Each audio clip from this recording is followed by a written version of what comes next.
Who the hell are you? Loudon Swain. My father, he was the one with the punch. You're not from around here, are you? What, are you kidding me? Trenton, New Jersey. Why do you look so funny? Well, I'm wearing a rubber suit. You see, I'm a wrestler. I'm trying to lose weight. There's this guy I gotta wrestle Hey, I in got the it.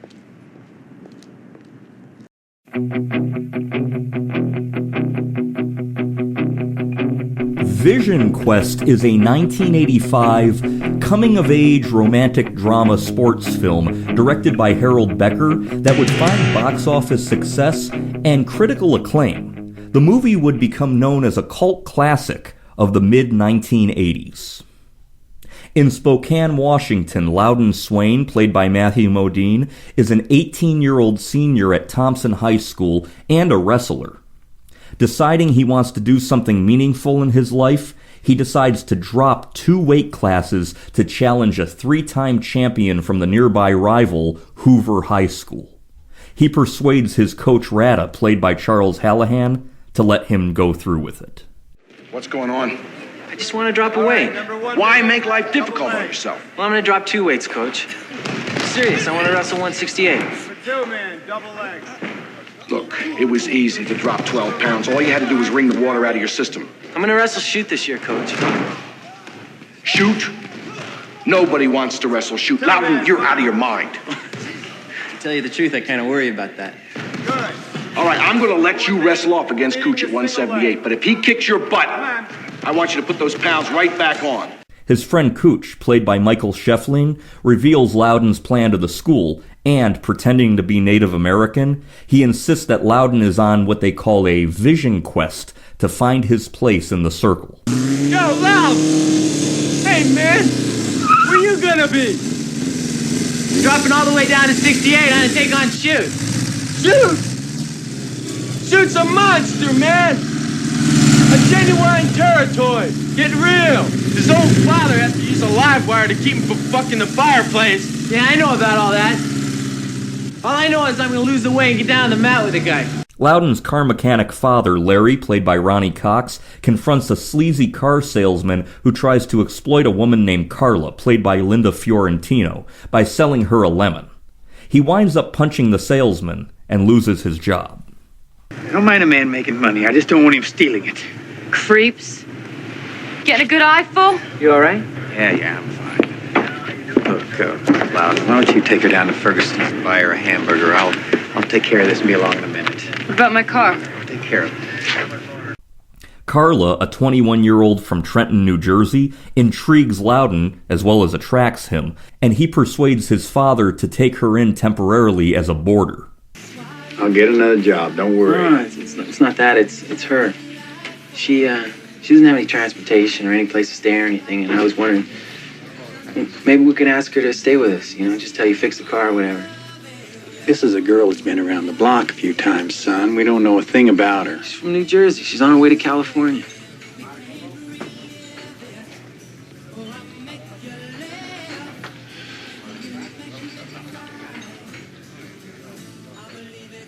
Just so you realize that she's her own person, not some puppy we found. Yeah, She's just helping another person that's down on their luck. that's all I'm saying. Loudon finds himself smitten with Carla, and he finds envy from his classmates and his best friend. How about some instant coffee, huh? Yeah, man. Make it strong. Oh, hi. Hi. Where's Pop? I think he's asleep. Yeah, I thought maybe you were sleeping, because, you were sleeping when I went to work. Yeah, I was beat. Mind if I take one of these? No. Oh, Carla? This here's Cooch. Hi, how you doing? Coos is like my white name. My Indian name's Swift Out. Half Indian on my mother's side. No shit. Good night, guys. Night. You me, man. Now I know how you're losing that weight. Loudon continues a strict training regimen and slowly gains Carla's trust, even after she finds him rubbing her panties on his face. Carla confides in Loudon that she left New Jersey to become an artist and move out to San Francisco. Can I see what you're drawing?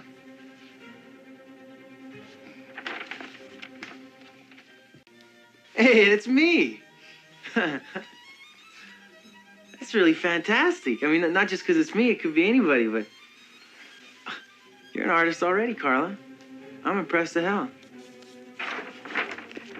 As Loudon pushes himself too hard doing training, he falls harder for Carla, while her true feelings for him remain ambiguous. I heard you fainted. Oh, I had kind of a temporary nitrogen imbalance, kind of a sodium depletion syndrome, and maybe some general lightheadedness. It's maybe one or two other things. Where you live or what?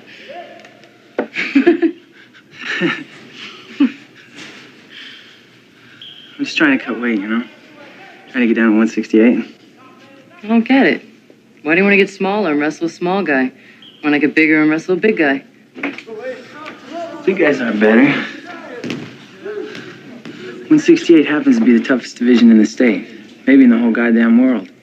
Well, I don't want to see you starve yourself. I mean, you are kind of like a stepbrother or something. What do you mean, stepbrother? What would you call it? Well, I don't know if I'd call it a stepbrother. I mean, I don't even know how a stepbrother's supposed to feel. Just take care of yourself, okay? I don't want to see you in my office. All right.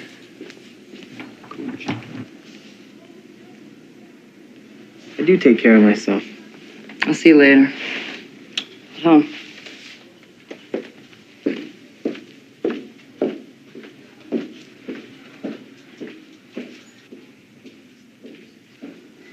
Stepbrother.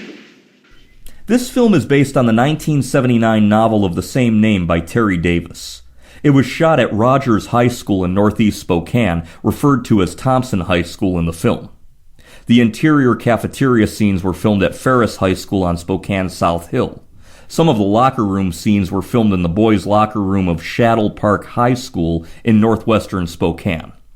More than 2,000 Spokane residents were used as background actors.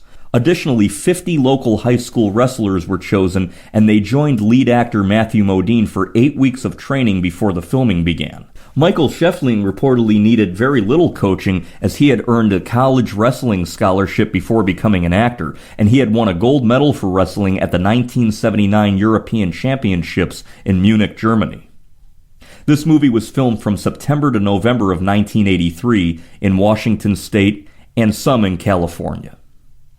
An August 1984 release date was announced. However, nearly a year later, a news item reported that the release had been delayed until the spring of 1985 so that the filmmakers could add a better musical score. This was Linda Fiorentino's very first audition straight out of drama school. She got the part, and it was her feature film debut. Older woman Linda Fiorentino is actually only a year older than the star Matthew Modine in real life. This film includes an appearance by Madonna, her first in a major motion picture, in a small role playing a singer at a local bar where she performed the song Crazy for You as well as the song Gambler.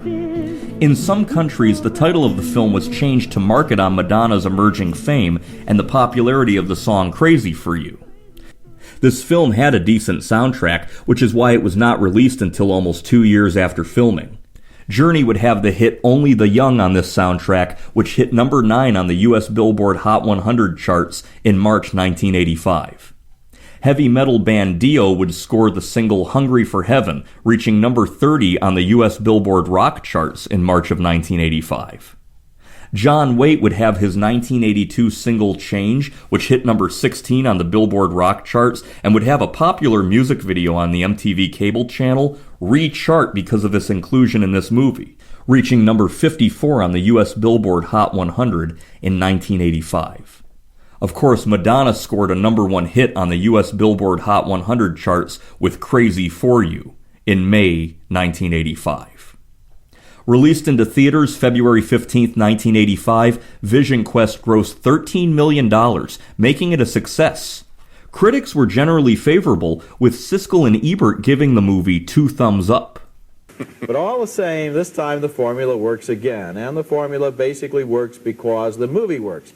It has a lot of colorful characters, including short order cooks and wrestling coaches, and Matthew Modine's best friend, who was that teenage Indian guru with the mohawk haircut that we saw.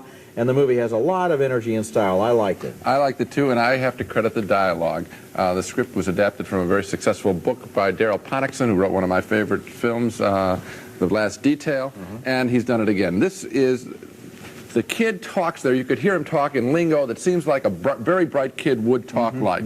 The woman is gutsy, and her, why not wrestle bigger? Why not? It's good writing, and it's so fresh, and that enlivens the formula. Dana White of UFC fame called Vision Quest probably the most underrated movie of all time. My mom told me once that she believes she saw this movie in theaters with her friends back in 1985. I didn't see it until the year 2021, but I have to agree with Siskel and Ebert. I was impressed with this movie. This film is considered a 1980s cult classic, especially with the first on-screen appearances of Linda Fiorentino, Madonna, the soundtrack, and good acting from Matthew Modine, Ronny Cox, and others. It is one of those movies that was filmed years before its release, and it does have the look of 1983, I believe, more so than 1985, but nevertheless, it works. I enjoyed it. I recommend the 1985 cult classic, Vision Quest.